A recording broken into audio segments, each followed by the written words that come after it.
Hey, church family, JT here. It's day 61. We're in Psalm 61. I'm trying to be quiet because maybe you're like me and you do your devotions in the morning and you know that if you're too loud, then your whole family's going to wake up. If your whole family wakes up, your devotions are over. And so this morning, if we're too loud, not only are my devotions over, but so are yours. So, day 61, we're going to be quiet. We're still going to get after it. This is going to be great. Let's go. Hear my cry, O God. Listen to my prayer. From the end of the earth I call to you. When my heart is faint, lead me to the rock that is higher than I. For you have been my refuge, a strong tower against the enemy. Let me dwell in your tent forever. Let me take refuge under the shelter of your wings. Selah. For you, O God, have heard my vows. You have given me the heritage of those who fear your name. Prolong the life of the king.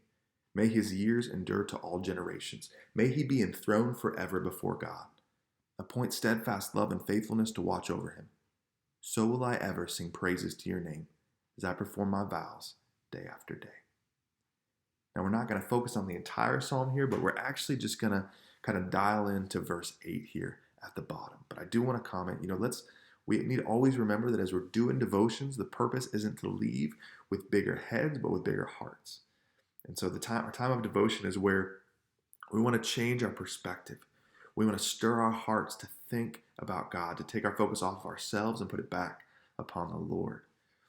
And so just to comment, verse 1 and 3, we see the psalmist make an initial request to God. He's crying out with desperation. We see in verse 1, hear my cry, O God, listen to my prayer. And verse 4 and 5, we can see that this request is answered. 5 says, for you, O God, have heard my vows. You have given me the heritage of those who fear your name. Verse 6 and 7, it's kind of an extension of this. The psalmist knows that he's been answered, but he asks that his life would be extended. Prolong the life of the king. May his years endure to all generations. But this morning, I want to focus in on verse 8 here. And verse 8, as you first read through it, you may come to this word, vows, and wonder, what is it talking about here? In the Old Testament, you had kings and priests that took vows. You also had this idea of marriage covenants or marriage vows, and maybe that's where your mind goes when you hear it. But the idea of vows for us can also be extended to simply responsibilities.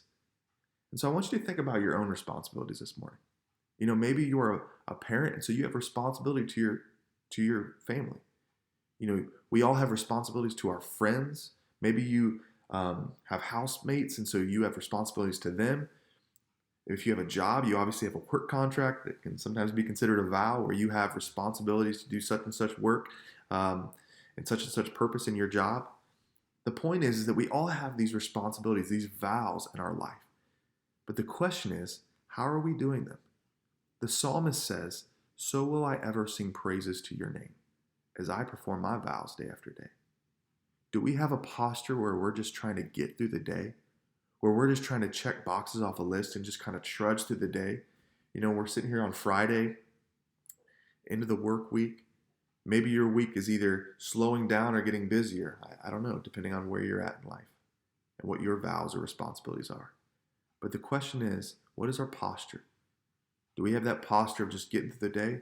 Or like the psalmist, do we have a posture of praise? Are we going throughout our day praising the Lord? Like the psalmist, so will I ever sing praises to your name as I perform my vows day after day. Let's encourage each other this morning to perform our responsibilities, to perform our vows, whatever they may be, with postures of praise.